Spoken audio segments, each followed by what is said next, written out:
We've got Kevin Hargraves, we've got Joshua Berrigan, we've got Andy Cullen, and we've got Megan, who is actually Glenn Pine's wife.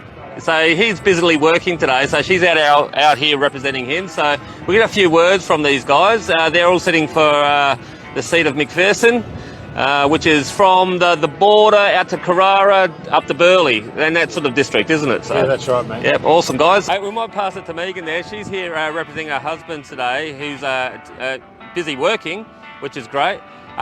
Just to let us know, how's this campaign been on yourself and your family? You know, I understand it's not the usual sort of season, is it? So definitely not, Gaz.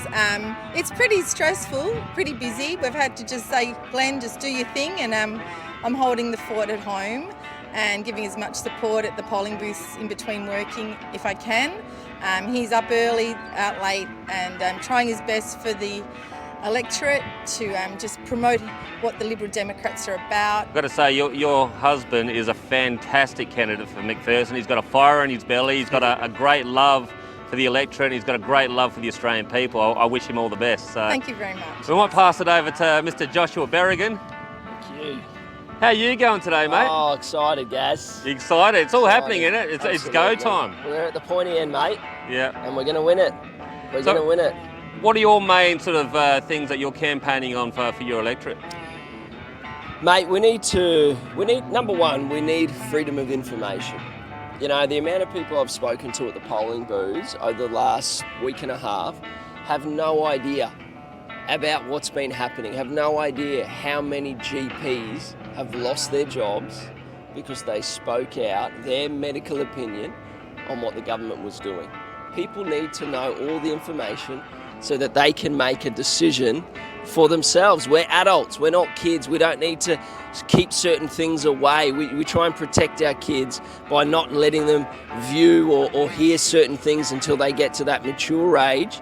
And this is what our government's doing. It's saying, no, this is not safe for you to hear other opinions, other professional opinions, because they want to get their agenda across and push their narrative. And it's not, Gaz, sorry mate, it's not just a lie about the two major parties, it's an agenda.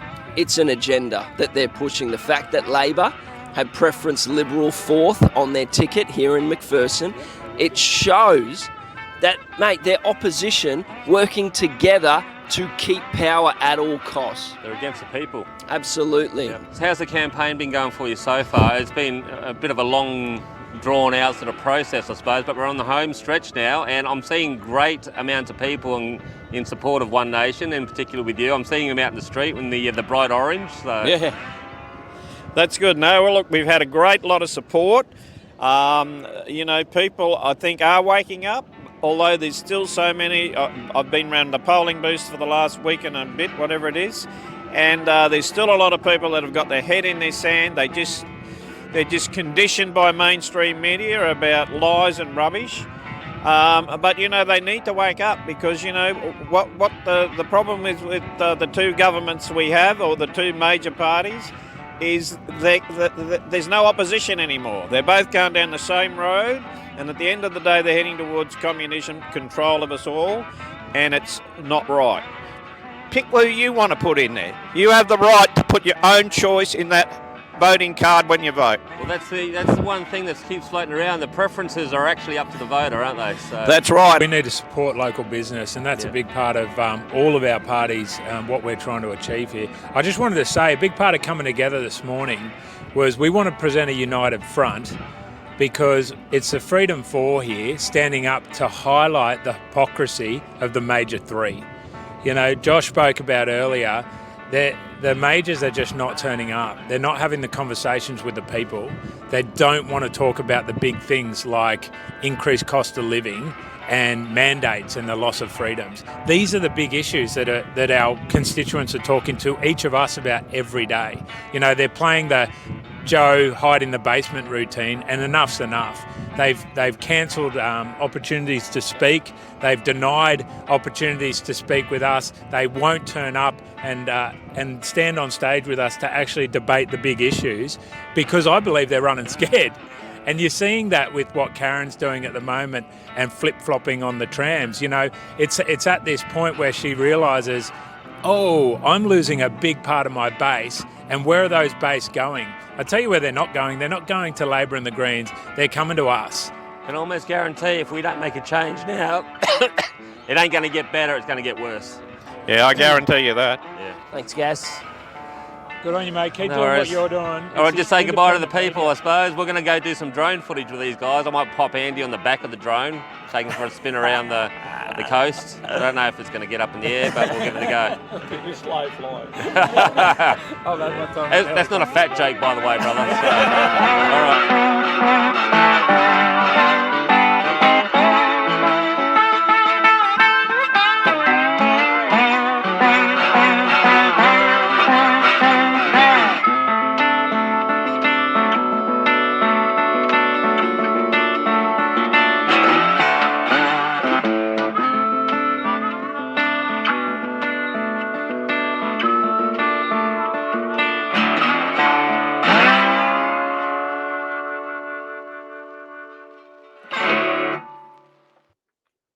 All right, guys. Well, that was the Freedom 4 from the seat of McPherson. I've got to say, there's something happening in this country. This election that's coming up, there's change coming. It's on the horizon, guys. I just got to get you to hold on and vote appropriately for this up and coming election.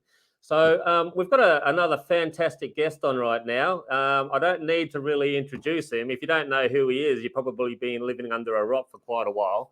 But I can say one thing about this man, this great man. You know, he's one of the rare few sitting politicians that I can testify for. You know, I actually got to witness this gentleman over at a Australian Business Forum event, a 2-day event over on the Gold Coast, probably a little bit over a year ago.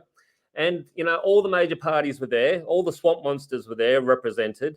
And they all got up to have their 5 minutes of fame on the microphone, and then they sat down, and then they disappeared into the darkness like they were going to the toilet, and they were never seen again. But not this individual. This individual here, he stayed. He asked questions of everybody that spoke. He took questions of anybody that actually had a question for him, and he was deeply motivated about the heart and the soul of this country. So this is this man. Anyway, so I better bring him on. How are you, Malcolm? I'm very well, thanks, Gary. How are you? Thank you for the introduction. How are you doing? My pleasure. My pleasure. Now we're heading up to this election on May 21st, which is this Saturday. So my first question for you would be, how important is this election right now? You know, we've seen, I think, a real overreach of power from the current government and also the state governments. We've seen the mistreatment of the Australian people over this season that would indeed make the CCP blush. So I've got to say, this is a do or die effort right now in this election. How important is it, do you think? You're absolutely correct, Gary. In the last few days, though, it's become even more serious. We've had a so-called conspiracy theory being confirmed by both the two major parties, Labor and Liberal. Yeah, both been confirmed. And what Scott Morrison and Anthony Albanese have both said with their own words, they want to give the World Health Organization, the United Nations body that's crooked, corrupt, incompetent, dishonest, deceitful, more power. In fact, they want there are two issues going on right now. People are only aware of one. And that is the issue of the 2024 signing of the pandemic treaty. That's got a carefully laid out timeline. And Gary, you can all be assured that they're going to listen. They're going to have discussion along the way, and then they'll come to some consensus in 2024. That's what they're saying, and that's what they're doing. But hidden behind that cloak is the fact that they are going to start the World Health Assembly in Geneva on Sunday, May the 22nd, 2022. That is the day after our election. It will continue until May 28th. They've got it on one of the agenda items is to change the international health orders, the international health regulations, and to do so by changing minor words, but they're significant words that they're changed from can to shall. What they're going to do with this, and remember, I broke this last Friday. We made a quick video about that. Then we had some journalists, surprisingly enough, actually challenge the Prime Minister and Anthony Albanese. They both confirmed. I think Morrison's words were, yes, you can't, you need these people to come in and take over, have a look. They were his words, have a look at the country. And Albanese said we need to strengthen the World Health Organization, the way it operates. What they're talking about is bringing in regulations where the United Nations World Health Organization can declare a potential pandemic or declare a pandemic with no, let me get the wording correct, with no justification or even publishing of their reasons, no data, no appeal, no transparency, no fairness. And what they can do once they've declared that pandemic, so-called pandemic, is they can, not our country, they can come in here and impose on Australians regulations including lockdowns, hard borders around quarantine zones, vaccine passports, mandatory check-in and contact tracing, mandatory health tests, mandatory removal of people and forced quarantine, and even worse, compulsory vaccination for every Australian as part of the international health regulations may now be forced on all Australians if this vote succeeds.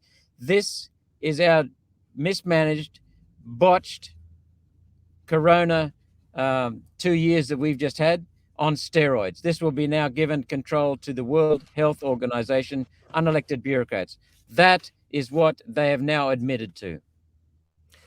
You know what, Malcolm, when you say mismanaged and botched... botched... Gary, I'm sorry about that.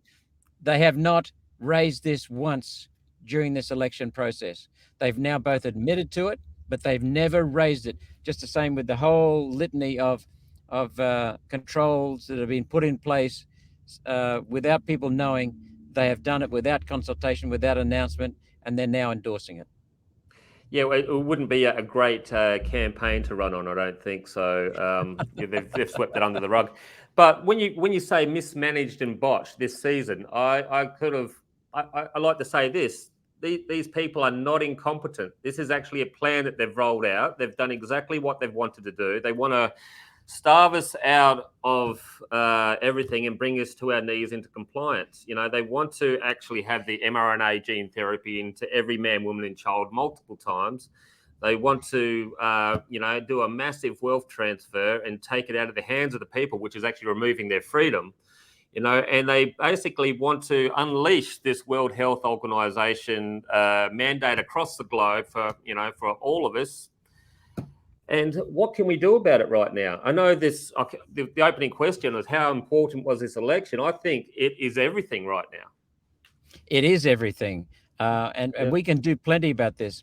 What we've seen in the last 2 years, Gary, is the people waking up. The people are now understanding we're in trouble as a country because of Labor, Liberal, Nationals, Greens.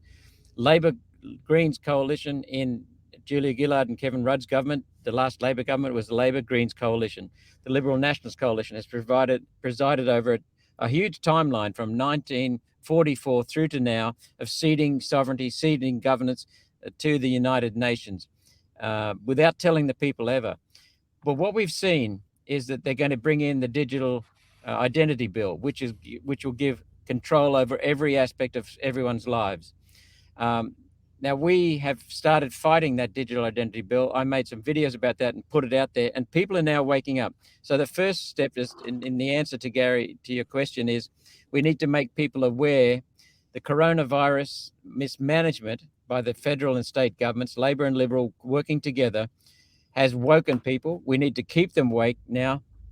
We need to recognize also that Labor and Liberal both pushed in support of the cash ban bill through the lower house of Parliament last year. We got hold of it in the upper house and we splashed it across everyone, built an alliance with the crossbenchers, and then we went to the grassroots of the Liberal Party. We didn't smear, we told the truth about the Labor Party, embarrassed the Labor Party. Both the major parties dropped that cash ban bill like a hot potato. And we then moved a motion to get it consigned out of the Parliament, and that was passed. So we were told by Scott Morrison as Treasurer 26 times and as Prime Minister Malcolm Turnbull 16 times there would be no Royal Commission into financial services. Pauline engineered an agreement with the Turnbull to get me to chair an inquiry into the lending to primary production customers. As a result of that, we got the dirt out. We then had some National Party senators who were working, like George Christensen at the time, working to get that the government changed their position on the Royal Commission. We got a Royal Commission because of what we did. We also now, thanks to the bill I introduced, it was defeated by the Liberal, Labor, Nationals, and Greens uni party onto election audits. That would be the first time elections would be audited at a federal level ever. They voted against it, but the Liberal Party, to its credit, came back and said, with a couple of minor word changes, basically title changes, and the use of our staff, they brought the bill back, and it was passed. So working with them, working against them, working with the people, always with the people, always for the people, we have made changes. We were defeated in getting an inquiry, a motion for getting an inquiry into misuse of federal funds for disaster relief in this state of Queensland. All four of the parties voted against it. We then put the data up so comprehensively and so compellingly that and then we wrote to the Australian National Audit Office and asked for an inquiry. We've just found out last Thursday that we have got that inquiry. So the Australian National Audit Office will be doing that inquiry. What I'm saying is that I've just given you 4 different ways we can get what the people need, what they need for good governance, what they need for restoring sovereignty. We can get that, providing we work together with the people and we work in the national interest. So there is plenty of hope. So long as we expose this United Nations for what it is, and that's why we're calling it out now. We need the people to do their share of it. The reason why governance and sovereignty has been so poor in this country is because the voters, we are voters, you're a voter too, Gary, I'm a voter, we have been asleep at the wheel and we've just endorsed Labor, Liberal, National, Greens. Exactly. We're the sovereigns. We're the only ones who can change the Constitution. We are in charge. We need to stand up and take charge and vote in elections and vote for anyone except the major parties. We've got to get a third force in Parliament. Liberal Nationals, one coalition, Labor, Greens, the other coalition. That's a duopoly, and they're working as a uni party. We need to get a third force so that we can hold these people accountable. And you're at the Gold Coast on the weekend when you were right at the front in the rain there. When I said we need a hung Parliament to get good debate. What we really need, Gary, is a well-hung Parliament. Yes, and you also made the remark that the irony of the person who has the biggest balls in Parliament right now happens to be a redhead and a female. That was hilarious. I forgot where I was going to go now.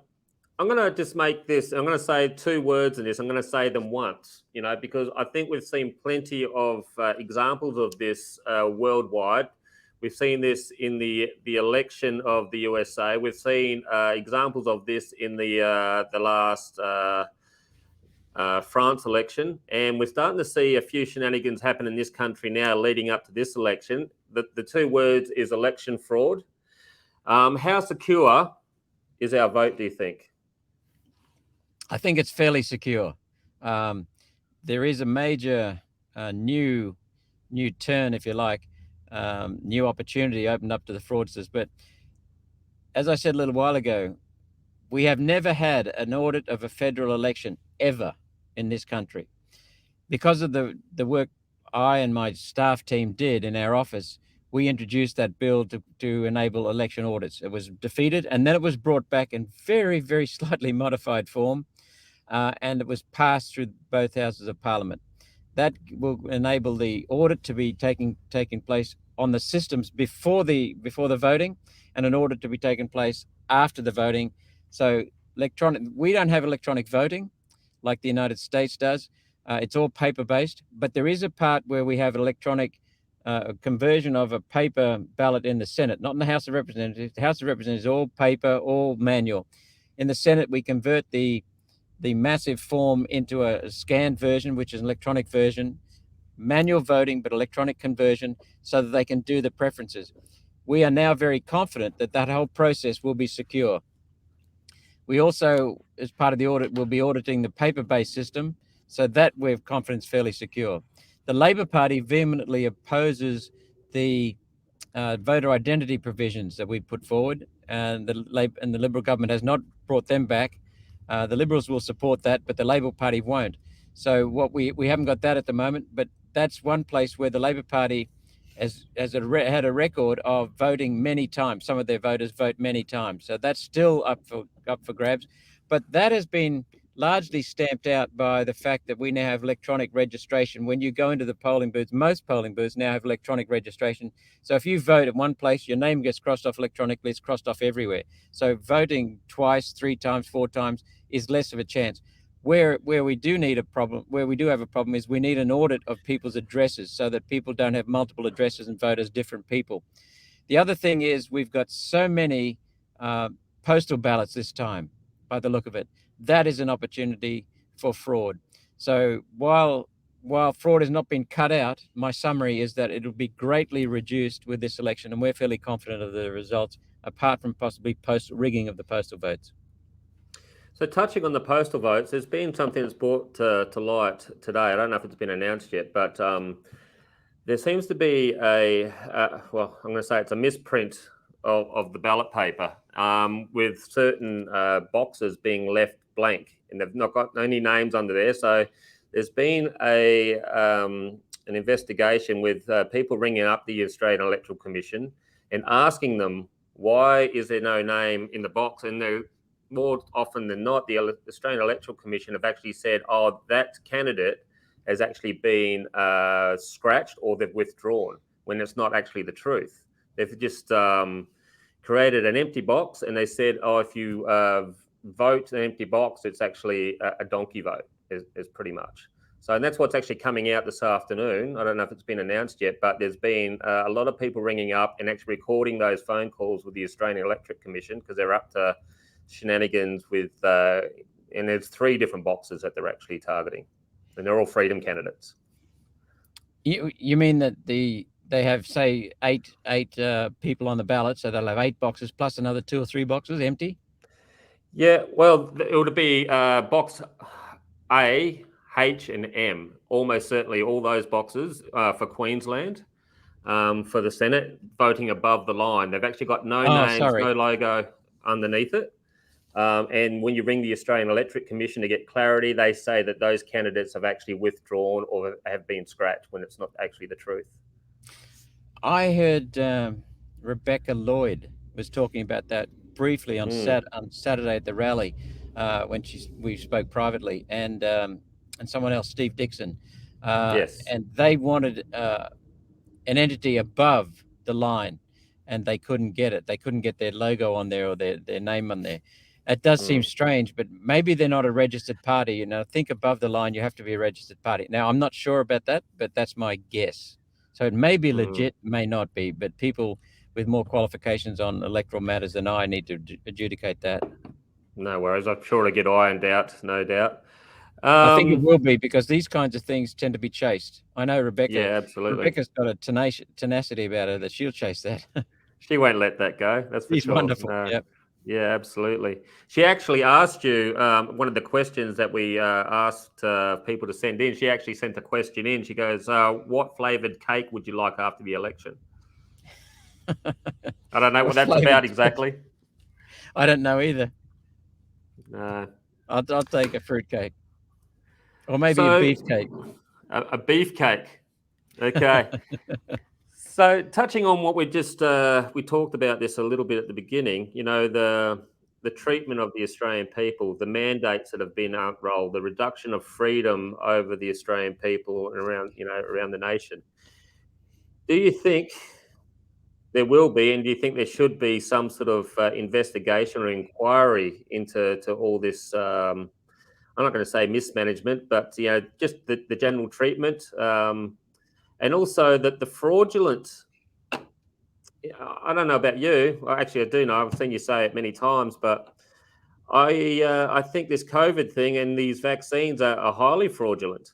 You know, I think they all come with an agenda behind them, which hasn't got a lot to do with health, but to do more with compliance. Do you think there should be an inquiry and investigation into this? Yes, there definitely should be an inquiry. Pauline and I have been calling for a royal commission. The second thing is, I agree with you that it is fraudulent. Fraud is defined as the presentation of something as it is not for personal gain. what these people who've been pushing the vaccine fraud, they're not vaccines, they're experimental gene therapy treatments that have never been tested fully, not even close to it. They've been partially tested, minuscule testing in the United States by the vaccine manufacturers, not been tested at all in this country, no independent testing. The testing was called short when so many people died. I think 1,270 odd people died. So they called the testing short. And then they released the vaccine as a what do they call it? Provisionally approved. It's not even approved.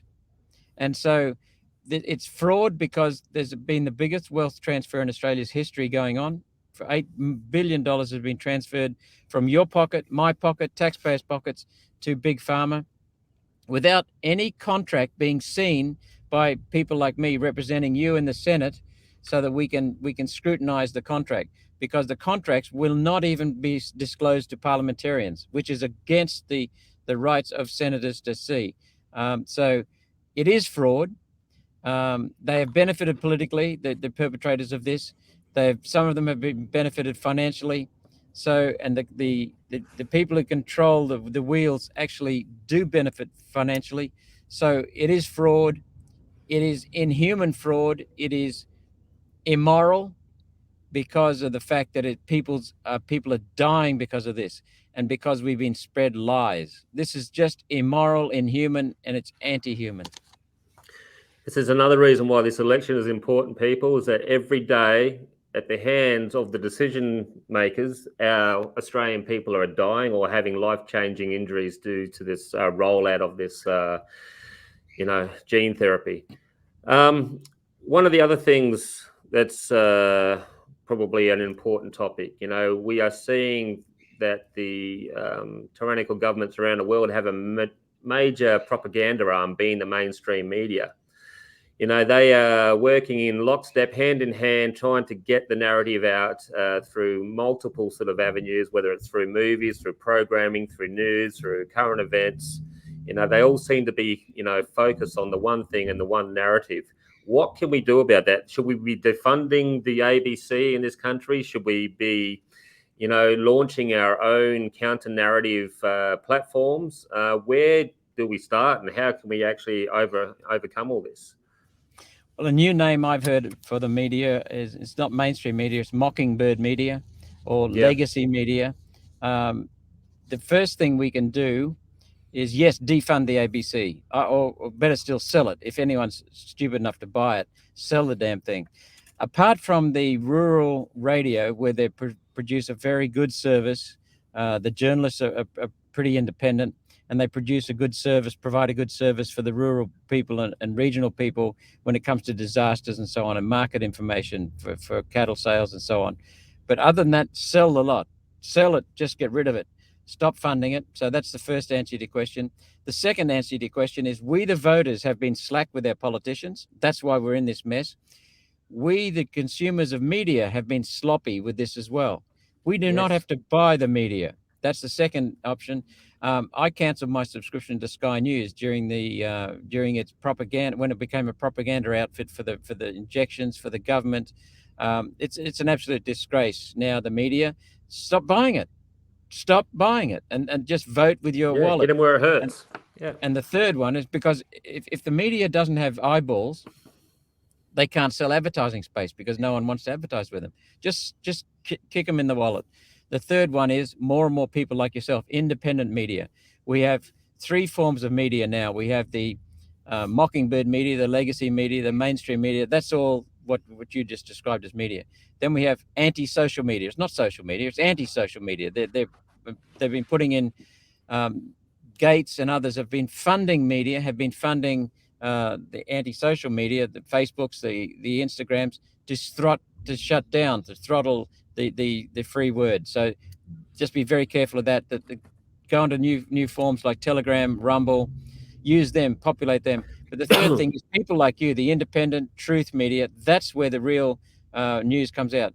I can say things here that I can't on mainstream because I don't get access to it, or because social media shuts me down. So support the independent truth media, the new media.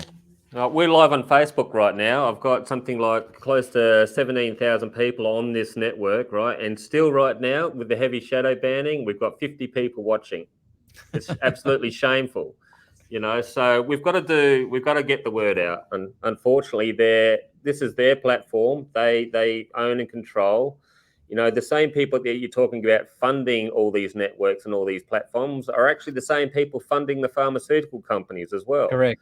They're also the same ones funding these labs in obscure places around the world, producing these, these viruses for one, and also, the remedy that they've actually bought and sold for as well. So it's a circle and a narrative that's highly fraudulent. People are waking up, fortunately. Excuse me, I got a cough.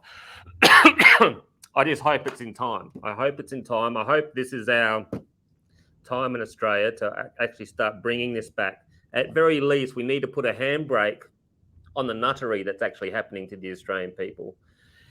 Where do you think the people are right now, Malcolm? Do you think this is the time? Because I cannot bear thinking, if we don't get this across the line right now, what are the next 4 years going to look like? Well, regardless of what happens, Pauline and I will still be cranking away, and I think Jared Rennick will still be cranking away. Alex Antic, George Christians. Well, George won't be in the Senate unless he gets a very, very, very strong vote, which there's a possibility because the flight away from the majors is very strong. So if we had George in there, that would be phenomenal. There are very strong signs that we will have more senators from one nation in the federal parliament, which will be helping us along. But even if we don't, or even if there's not enough, with an increase but not enough, we will still be working very hard. And I've just explained and given you a few examples of how we can work in very many ways to throttle back the governments. But we have to work with the people to expose the Morrisons, to expose the Albaneses as being just basically puppets for the globalists. We have to keep exposing them. I have never seen so many people wake up as have woken up in the last 2 years. They have seen what's going on. They have seen that it's not the Liberal Party alone, it's not the National Party alone, it's not the Labor Party alone. It's Liberal and Labor working together as a what do you call it? As a duopoly, as a uniparty that have caused this. We had Labor state governments combined with federal and Liberal national governments. The injection mandates could not have occurred by Scott Morrison alone, could not have occurred by the state governments alone. They needed both to work together. I can take a few minutes there to explain that if you want. But absolutely, please. Okay. Well, the injection, I'll just do it off memory. Scott Morrison, as Prime Minister, said repeatedly, day after day after day, that there are no injection mandates in this country. That is a lie. He repeatedly lied, knowingly lied. What was he hiding? Well, he was hiding this. Scott Morrison's federal government bought 208 million doses of this vaccine, this injection. And 280 million doses is about 11 per head of people eligible for injections. When are we going to use all of them? But he paid for them and then gave them to the states. He enabled the states to inject. Then he also indemnified the states. He enabled the states to inject. He then sat back and watched while the state government said that their decision to mandate injections was in line with the so-called national cabinet, which Scott Morrison started, which Scott Morrison presides over, which is not constitutional. So here they are saying their injection mandates are in accordance with Scott Morrison's national cabinet. He enabled them to inject and have mandates. Then the last part of that is the federal government health data from the Australian Immunisation Register is essential for the state to be able to discriminate and to enforce the mandates. Without that federal government handing over of the health data, the state governments could not have implemented the injection mandates. So there we are again. The federal government enabled the states to inject. Then we had the Liberal, National, Greens and Labor coalitions all opposing the bill I introduced on behalf of Senator Pauline Hanson to end vaccine discrimination. Not only did they squash us on that, and voted together as one against us on that, they then stopped Pauline's bill going to the committee where the people of Australia could have a say. I mean, that's just absolutely disgraceful. They blocked it as a whole uniparty again. Then we've got Scott Morrison with mandates with forced injections, not forced, that's not the right word, coerced injections, mandated injections for the defence personnel, for border force, for the Australian Electoral Commission paid workers, and for aged care workers. I mean, the federal government is going against the Constitution in injecting these people under coercion. So we see that this is truly Scott Morrison. We saw John Howard and John Anderson in the Liberal Nationals government in 1996 steal farmers' property rights by going around the Constitution and getting the states to do it. I mean, this is not the first time we've had the state and the federal working in cahoots around the Constitution, bypassing the Constitution. It's not the first time at all. They've got form in this. Both Liberal Labor state governments and Liberal national federal governments have done it before. So this is entirely complicit collusion. I can't see how these people, and I'm going to call them criminals, can keep a straight face and tell us that they've done a great job at what they're doing for the Australian people and appeal to us to actually re-elect them. Well, they've destroyed so many jobs, and people need to remember that, because while they've been destroying jobs, they're now back asking for us to give them their job back. And I'm saying to people, don't. No, not at all. Hey, I don't want to take up much more of your time, and we've been going for probably way over half an hour. I know you're a busy man, but I want to perhaps with this election on Saturday, I want to give you a bit of time to maybe appeal to the people, whatever you want to say about it. I'm just going to let you do what you do with some words of encouragement, perhaps, to get out and vote. I know you're all about hope, and I know you're all about remedies. So if you just want to take it away, and then we'll let you go.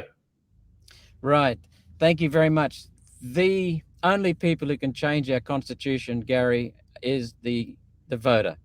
And the voters control our Constitution. The voters are the governors of our country. That's the first point. They're the supreme authority. The second point I'd make is that the governors, those in government, can only govern with the consent of the governed. Stop giving the same old consent to Liberal, Labor, Nationals, Greens. Our country is in a hell of a state.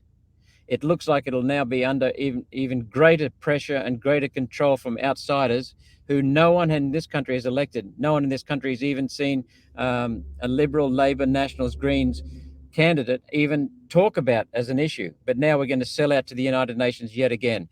Our country is in a mess economically, security-wise. It's not stable in these forms. It's also losing its infrastructure. Our productive capacity in the future will be destroyed because we are not building the infrastructure, all because of Liberal, Labor, National, Greens, who have kowtowed to the United Nations policies that are destroying this country and crippling it. So what we have to understand is that the voters are the boss. The voters get up. If you want to change, for goodness sake, don't vote the same way. We need to change the government. We need to get more third-party people in, the freedom parties, get an alternative voice. We need the voters to have their say and to act as if they really do run the country, because the voters do. So when it comes to voting, make sure you get out and vote. We know a lot of young people are voting for the first time. We know that this election, there'll be 1.1 million more voters than the last election. We know that on the first day that the election was announced, we got 25,000 extra people registered. The next full day, 60,000 registered for the first time. So that was people who are now saying, I've had a gutful, I've had enough of this mess the country's going under. The last 2 years has woken me up. I'm going to have my say. Don't miss. Put the majors last, put the freedom parties first, and preferably One Nation One. But make sure you vote for the country. One Nation always puts the country first. Get out there, please, and vote. Senator Malcom Roberts, thank you very, very much for your time. You're welcome. Thank you for doing what you're doing, Gary. Keep it going. No, thank you. I hope this goes well for us, and I know you're putting in the hard yards for the Australian people, and I thank you. Thank you. Thank you for what you're doing, Gary. Thanks, Malcolm. See ya. Okay, well, that was Senator Malcom Roberts. I've got to thank him very much. It was very much a last-minute interview. He actually made time for me. He actually came straight from an interview with George Christensen, and was really keen to get on and chat with us. So, that's just the kind of guy he is. So, again, you know, this election, make it count. Educate yourself. If you haven't thought about it for 2 seconds, start thinking about it now. You know, if you haven't made your mind up, start strategically looking at where everything is right now, and looking at who is going to benefit being in power for the good of the people. You know, so there's lots to choose from. One Nation is definitely highly represented with some fantastic candidates. I personally will be voting for Sandy Roach in my local electorate of Fadden. I've met her in person. I prayed for her. We've prayed for each other. She has a heart of gold for the people and for the, you know, the freedom of the Australian people. You know, all those topics that we've been losing and fighting against, gaining back. You know, she is one of those people that have been on the rallies and marching with us. She's a true freedom candidate. So find out who's in your electorate. Do a bit of homework. Go to majorslast.com if you want an example of your electorate and who was actually there and how you can vote. I think it's just above the line for that instance. I will be reposting Jason Miles' recommendation for voting below the line. This is the tactic that I'm taking personally. So yeah, before you get to that booth and making your vote, do your homework, be educated, make your vote count. So I just want to thank you guys for joining us. Share this, share the hell out of this. You know, the shadow banning just really ticks me off. It's ridiculous. You know, we are searching and seeking truth. You know, they look at us as well, I don't know how they look at us. They don't want to hear from us. They don't want this to be a reality in their realm. So we've got to fight against that. So share it. Share it. Anyway, I've got to get off this. I've got places to go. I'm going to be heading down to Broadbeach tonight, heading over to see Diane Dimitri, which is the Liberal Democrats. I can't even think what electorate is that? Anyway, I'll make sense of it in a minute. My brain is fried. Anyway, love you guys. This is why I'm doing it, because I think it's important. I think it's important for all of us. This is just not an important to Gary or in Gazcam. This is a thing that I think is important for our nation. It's important for our kids. It's important for our loved ones. It's important for our friends, even if they don't see it that way. You know, this communication, these conversations of getting information out there of a different way, you know, something that's against the two-party duopoly, something that's against the tyrannical crap that we've been receiving, you know, something that's against the global sellout of Scott Morrison. Albanese would be even worse. So there are great alternatives. Go and find them. They're there.